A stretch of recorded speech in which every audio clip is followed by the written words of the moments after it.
concerto prevede la Sinfonia al Santo Sepolcro di Antonio Vivaldi, 3 marce di Mozart, controllo se nel frattempo cominciano a uscire, 3 marce di Mozart e la missa in tempore belli di Franz Joseph Haydn.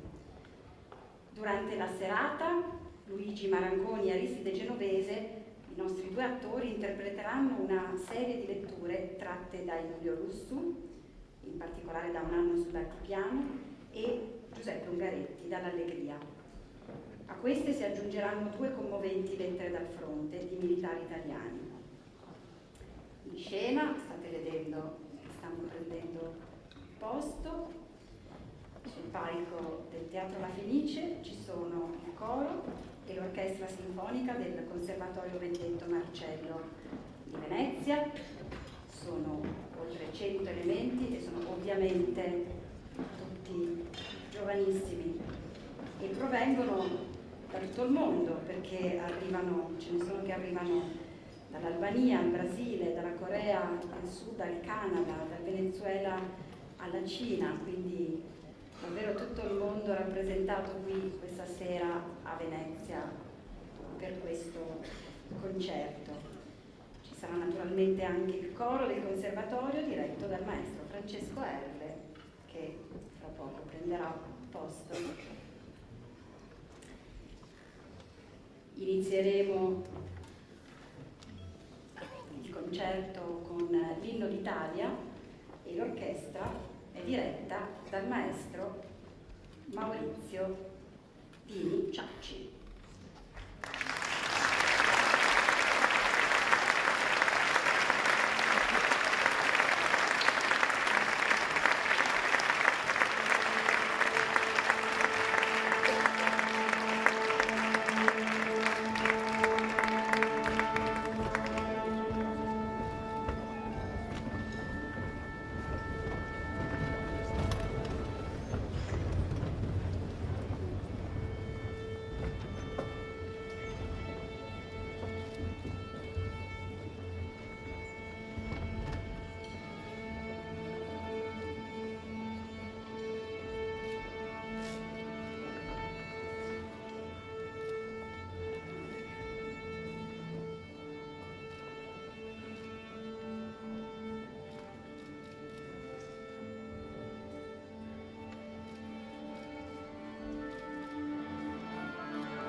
l'orchestra e il coro del Conservatorio Benedetto Marcello, che questa sera ci accompagnerà durante tutto questo concerto. Ora introduciamo i due attori che interpreteranno i brani, sono Luigi Marangoni e Aristide Genovese.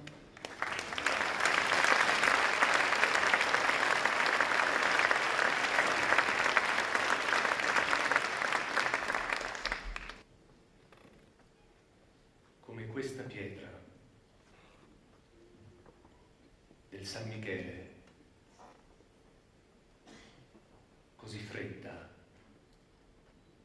così dura, così prosciugata, così refrattaria, così totalmente disanimata,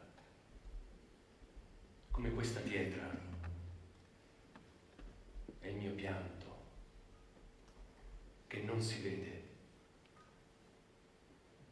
la morte si sconta, vivendo. Gli austriaci continuavano a sparare, ma il tiro era alto. Noi eravamo al sicuro. La voce del capitano Bravini arrivava fino a noi, stanca. Egli continuava a ripetere: Savoia! Carponi, io mi misi alla ricerca del capitano. Credo che vi arrivai in un'ora. Egli era disteso, la testa dietro un sasso, una mano sulla testa, senza la giubba, aveva un braccio fasciato coperto di sangue.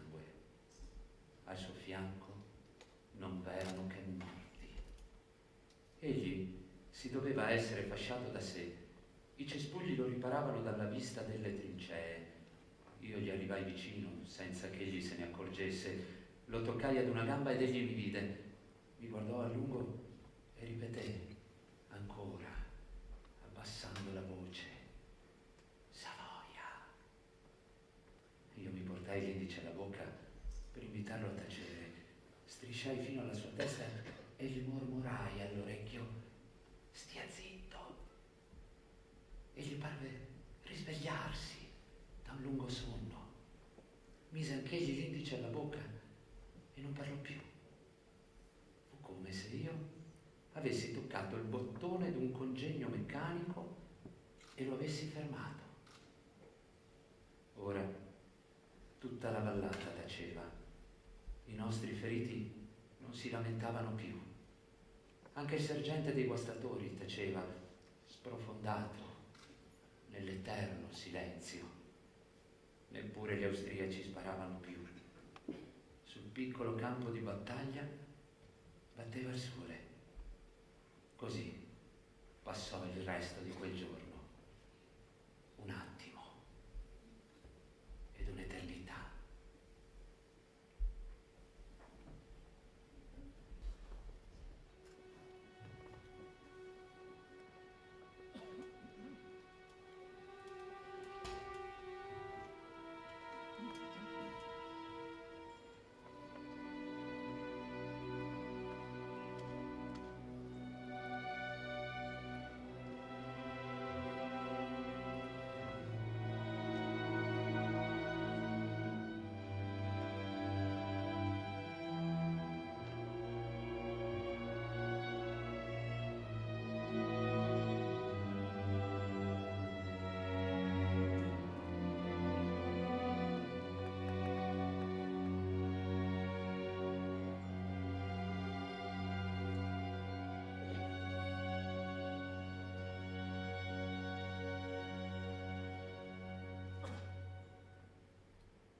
18 giugno 1917. Cari genitori, scrivo questo foglio nella speranza che non vi sia bisogno di farvelo pervenire. Non ne posso fare a meno. Il pericolo è grave, imminente. Avrei rimorso se non dedicassi a voi questi istanti di libertà per darvi un ultimo saluto. Voi sapete che io odio la retorica. No, non è retorica quello che sto facendo. Sento in me la vita che reclama la sua parte di sole. Sento le mie ore contate. Presagisco una morte gloriosa, ma orrenda. Fra 5 ore qui sarà un inferno. Tremerà la terra, s'oscurerà il cielo. Una densa caligine coprirà ogni cosa, e rombi e tuoni e boati risuoneranno fra questi monti, cupi come esplosioni che in questo istante medesimo odo in lontananza. Il cielo si è fatto nuvoloso, piove. Vorrei dirvi tante cose, tante, ma voi ve le immaginate. Vi amo tutti, darei un tesoro per potervi rivedere, ma non posso. Il mio cieco destino non vuole. Penso, in queste ultime ore di calma apparente, a te papà, a te mamma, che occupate il primo posto nel mio cuore, a te, o Beppe, fanciullo innocente, a te, o Adelina. Addio. Che vi devo dire? Mi manca la parola. Un cozzare di idee, una rita di diete, tristi fantasie, un presentimento atroce mi tolgono l'espressione. No, non è paura. Io non ho paura. Mi sento ora commosso pensando a voi, a quanto lascio. Ma so dimostrarmi forte dinanzi ai miei soldati, calmo e sorridente. Del resto anch'essi hanno un morale elevatissimo. Quando riceverete questo scritto, fattovi recapitare da un'anima buona, non piangete, siate forti, come avrò saputo esserlo io. Un figlio morto per la patria non è mai morto. Il mio nome resti scolpito indelebilmente nell'animo dei miei fratelli, nel mio abito militare, la mia fidata pistola, se vi verrà recapitata, gelosamente conservata, siano testimonianza della mia fine gloriosa.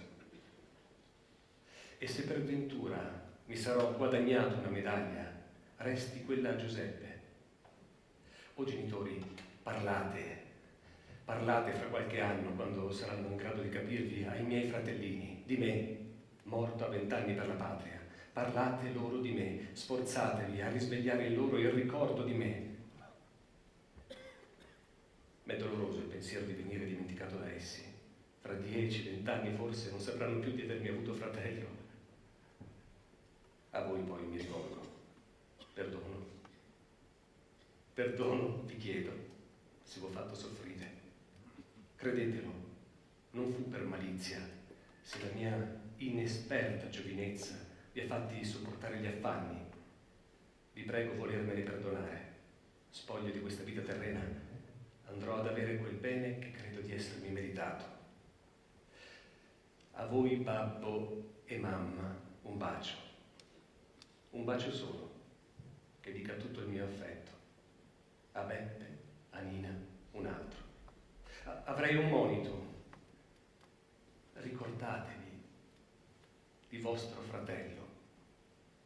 Sacra è la religione dei morti. Siate buoni, il mio spirito sarà con voi sempre. A voi lascio ogni sostanza, è cosa poca. Voglio però che sia da voi gelosamente conservata. A mamma, a papà lascio il mio affetto immenso. È il ricordo più stimabile che posso lasciare. Alla mia zia Eugenia, il crocifisso d'argento, a mio zio Giulio, la mia Madonnina d'oro, la porterà certamente. La mia divisa Beppe, come le armi e le mie robe. Il portafoglio lire 100 lo lascio all'attendente. Vi bacio, un bacio ardente di affetto dal vostro affezionatissimo Adolfo. Saluti a zia Madia e Adele e ai parenti tutti.